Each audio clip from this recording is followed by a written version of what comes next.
I wrote quarterly letters to my clients, so I assembled things on my desk. They would accumulate, and I eventually had something like a thick telephone book of just the things that I knew and had documented that did not conform with the accepted narrative that people were being shown through the media. I was expecting that there were going to be large-scale insolvencies after the housing bubble. I was aware of what happened during the housing bubble and how that was engineered. So what was happening was tremendous growth in the derivatives complex. So I started becoming concerned about derivatives in the very early 2000s, in the aftermath of the dot-com bubble. At that time, the derivatives complex was about twice global GDP. By 2007, it was 10 times global GDP. That growth in maybe 5 or 6 years.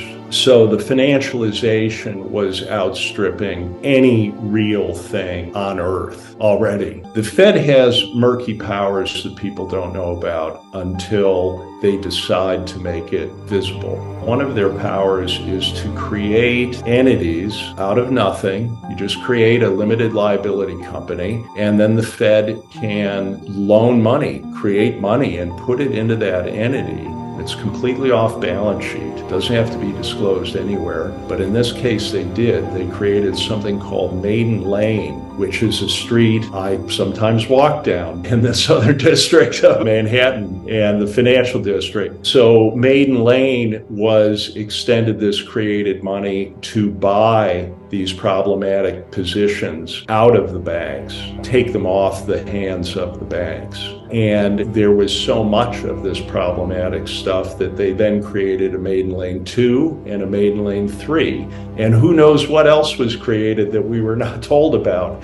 So in 2008, I noticed the first failure of a broker-dealer. So I was expecting there to be a lot of insolvencies, and I was paying attention. And the thing that shocked me was that the client accounts in this broker-dealer were encumbered in the bankruptcy estate of the broker. That never could have happened before. In all of the history of securities, they were personal property. And if the broker failed, you would say, I'm sorry you're out of business. Here's where you can transfer my assets.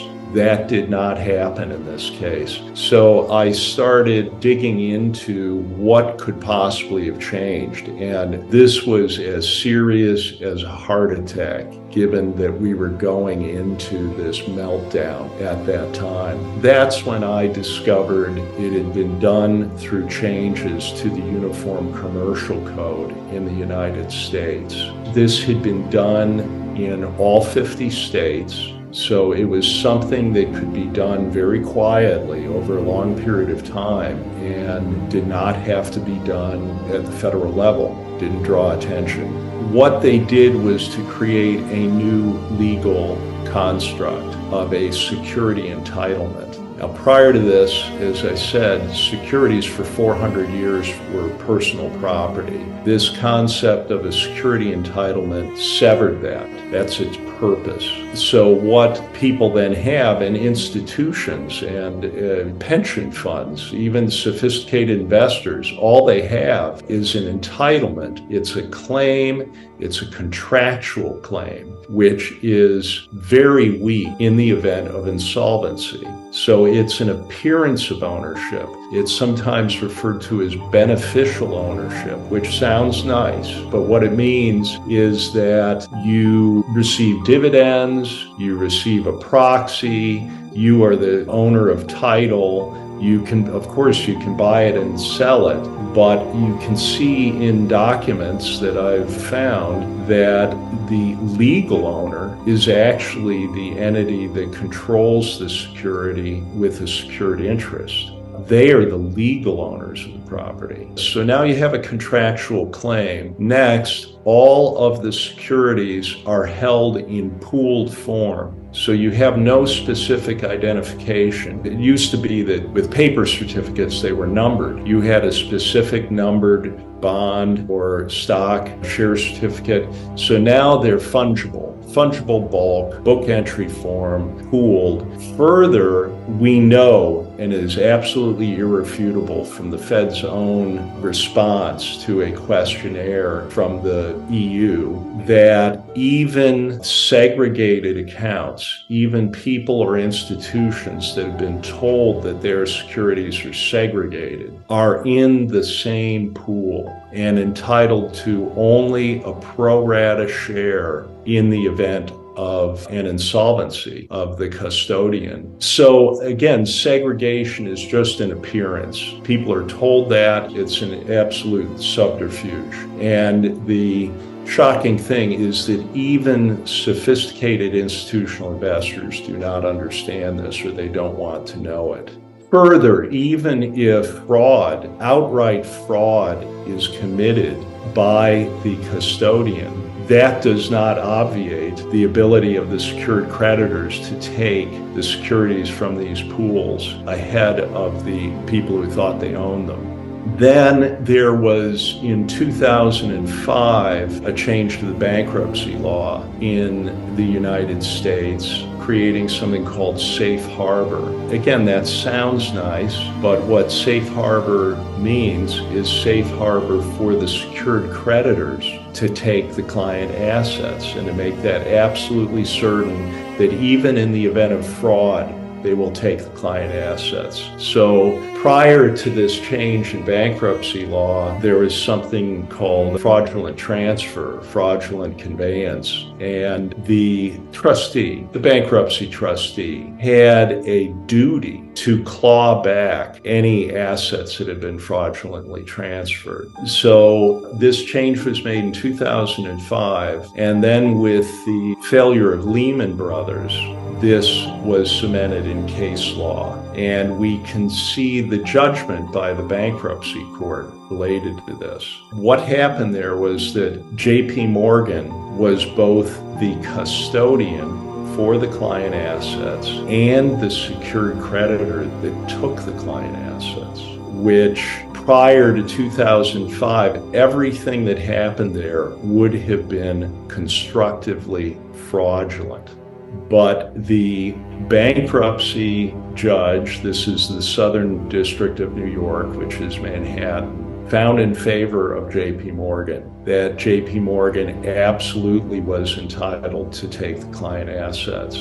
The only question was whether JP Morgan was an entitled person, basically, to take the client assets. This is an important point because it's not all secured creditors that have this power to take the client assets. It is only the very biggest banks that are entitled to take the client assets. So they don't want anyone else elbowing in there to take anything. Only they will take them. And in this judgment, the judge asked the question, is JP Morgan a member of the protected class?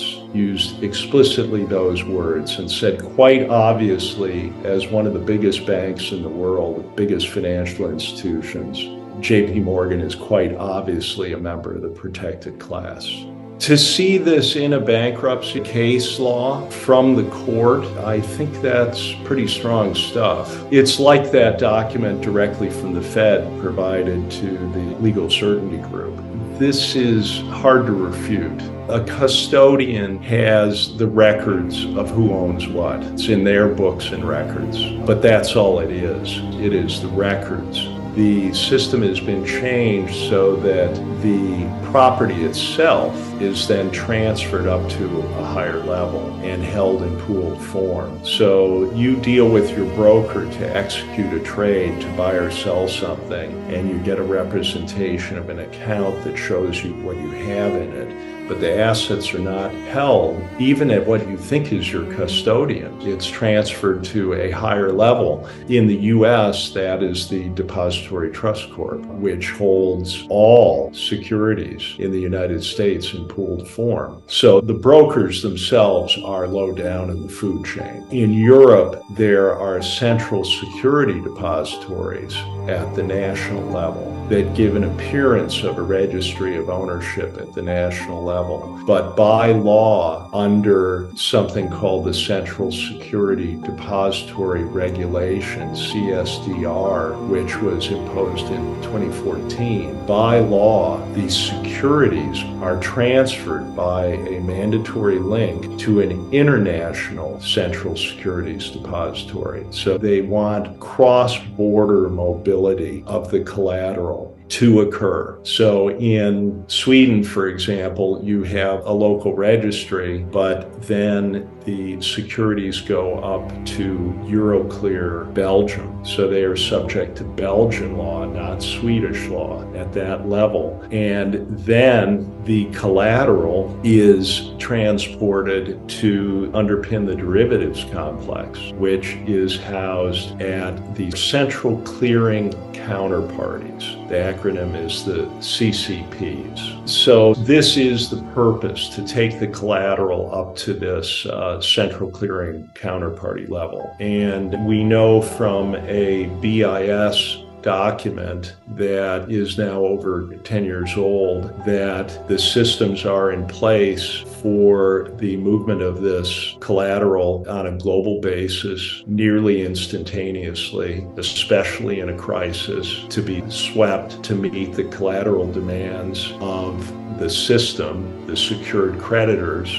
Also associated with this, we have to understand derivatives used to be bilateral. You knew when you entered into a contract who your counterparty was, and you looked to the credit quality of that counterparty. They were on the other side. In the name of reducing risk, they actually increased risk. They created a monolithic risk because they forced central clearing so that the CCP is the counterparty. On all derivatives contracts, the central clearing parties are the counterparties. Now, what does that mean if the central clearing party itself fails? That means there is no counterparty there to honor the derivative contracts for all manner of things, but especially people that think that they have hedged their downside risk in the collapse. There's no counterparty. And the central clearing parties have been deliberately undercapitalized. So in Europe and the US, there are discussions by the participants themselves about the possibility of the central clearing parties failing. In the last few years, there have been discussions of this. And if you look at DTC itself, which houses all the securities in the U.S. securities complex and is the central clearing party for most derivatives, they have discussion of how they will start over again when the central clearing party collapses, and explicitly that they will not put more capital behind it, but they have pre-funded the startup of a new central clearing party when one of the existing ones fails. So it's essentially planned, and the entire capital base of depository trusts, so essentially the entire U.S. securities complex, is housed there in all derivatives. The entire capital is $3.5 billion. Individual banks have derivative positions the size of the global GDP. So something will happen to trigger this collapse, implosion. I would say the cake is already baked at this time. It's been made to happen, because to take interest rates after having kept them at zero for 15 years, which was insane to begin with and did not have to happen, was made to happen. And then in essentially a year to take that back to over 5%. And if you're noticing, they're not stopping. the rates are continuing up. So the risk is in the derivatives complex. It doesn't disappear, it doesn't go away, it's all there. And this pain will accumulate in the central clearing counterparties, and then they will fail. And they're basically telling us they will fail. And when that happens, the people that thought that they had hedged their exposure, included the most sophisticated institutions and the pension funds, will have no protection. And the secured creditors will take all of the underlying stocks and bonds, which then gives them control of all public corporations. And once you control the capitalization structure, you then control all of the underlying real things. So this is something like what happened in the 1930s when there was distress globally everywhere due to debt levels, and you would think that there were no winners, but there were, because the banks that were controlled by the Federal Reserve, for example, in the US, were slated to survive. 9,000 banks in the United States were forced into failure. The people who had money in those banks lost all their cash, but their debts were not canceled. Their debts were then consolidated into the Federal Reserve System and enforced. So people that were in debt were in trouble. Even wealthy people lost everything. The difference this time around is they're not going after just property that is encumbered by debt. They've engineered this so they can take things, all securities, as collateral from people and entities that have no borrowings against them. They own them clear and outright. Now, let me give you an example as an analogy to explain the horror of this. So you have bought a car and you paid cash for it. You think you're being very conservative. You have no debt against the car. But unbeknownst to you, the dealer continues to control your car as collateral. You're not told this. The dealer uses your car and all the other cars sold by the dealer as collateral for his borrowing in his business. Now, the dealer goes bust, and only certain secured creditors are empowered to immediately take your car and all the cars ever sold by the dealer without any judicial review immediately. When I describe this to people, they get worried about their cars. This is not about your car. This is an analogy for what has been done. It's much worse than this being about your car, because it is literally about the entire securities complex globally. So it is not about your insolvency that causes the loss of your assets. It's the insolvency of the people that secretly used your collateral as their property without telling you that or disclosing it.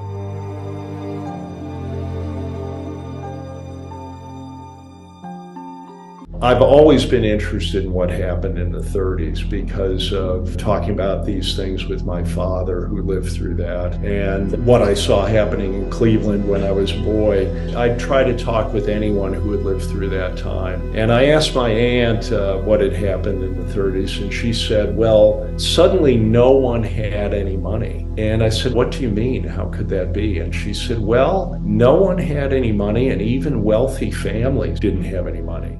When you really look at what happened there, if you close all the banks, which is what FDR did, he suddenly literally closed all the banks, and then only certain banks were allowed to reopen, which were the ones controlled by the Fed. Well, then suddenly no one had any money. So what do we have this time around? Gold is not the underlying collateral in this system. It's all securities globally. So they will be taken under the argument that, well, we have to save these systemically vital institutions so that we can restart the economy again. How could we restart the economy if they are not protected? So that will be the reason given. And it's like a game of Monopoly where all of the pieces, all of the money on the board are pulled back to the bank, and then they say, let's start a new game. And we'll start over from the basis that we have everything and you don't. So would you like to borrow something?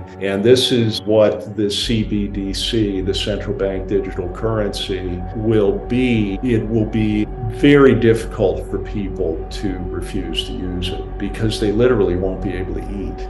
They will have an app they can download. This will be the help. This will be the cavalry riding to the rescue. Just download this app and you can load your phone with some currency to allow you to go buy milk. But every time you use that, you are actually borrowing money from them. They have you. Again, it will happen very fast. This will unfold in a very frightening crisis kind of environment, and people will have difficulty refusing. And that's why it's so important to spread this awareness of this beforehand so that people understand what is happening and so that people can become engaged in this all the way to the top of the system. It has the potential to activate very capable people all the way to the top of the system. It has the potential to unify people against this. Actually, if the money is just cut off to these entities, it stops. I think that we're very close to this collapse being triggered. What are the indications for that? Well, most profoundly, what has been done to interest rates and where they are now and the scale of the insolvencies that are out there. They're not being discussed. They're being covered up. The only way that the financial system has not collapsed is that there is a big hidden hand injecting lots of created money directly into the financial markets, holding them up right now, as well as allowing institutions to believe they have downside risk by buying protection in the derivatives market, the combination of those things. So this support, the hidden hand as I call it, can be withdrawn at the time of their choosing. But we're getting late in this process given what's already happened to the interest rates. The other indication of timing is the bank resolution, the documents of the Bank Resolution Authority in Europe. Their planning cycle documents were mandating all of the globally systemically important banks to be ready for solvent wind down at the end of last year, 2022. Now, what they mean by solvent wind down is not wind down of the entire bank on a solvent basis. It will be parts of the bank that will remain solvent. But they've literally mandated that they have to be ready, the biggest banks, to go flat on all of their derivatives positions in a controlled way suddenly. So they've prepared for that. That is operational as of the end of last year. Now, in this year's planning cycle document, they are saying that they are on track to have completed all their work by the end of this year, 2023. So these are indications. To give you another idea of the seriousness of this, they've been running these trilateral exercises with Britain and the EU and the US for 6 of the 7 past years. I think they may have missed a year during COVID. But in these exercises, from the U.S. side, the participants are the U.S. Treasury Secretary, the chairman of the Federal Reserve, the chairman of the FDIC, the heads of all these entities in this exercise, which I've never seen before with anything. So they're very, very serious about this. And these exercises are about assuring the cross-border transfer of the collateral when the banks are put into wind down. The book I've written is called The Great Taking, and you can find it on a landing page at thegreattaking.com. note-taking.com. There is a free PDF you can download. I've done it this way because it will make it close to zero friction, so it can spread globally, and that is really happening. Some people would say, well, surely you must be paid something for this, and I know that if I had been paid anything, I would just use it to spread the book. So why do that? Make it zero friction. This is the most important thing I can do right now. There are hard copy books you can get through Lulu, and those cost something because it costs something to produce them, and they can be delivered globally. There is some small profit in that, but I am directing that to another person who is a scientist and has done very important work.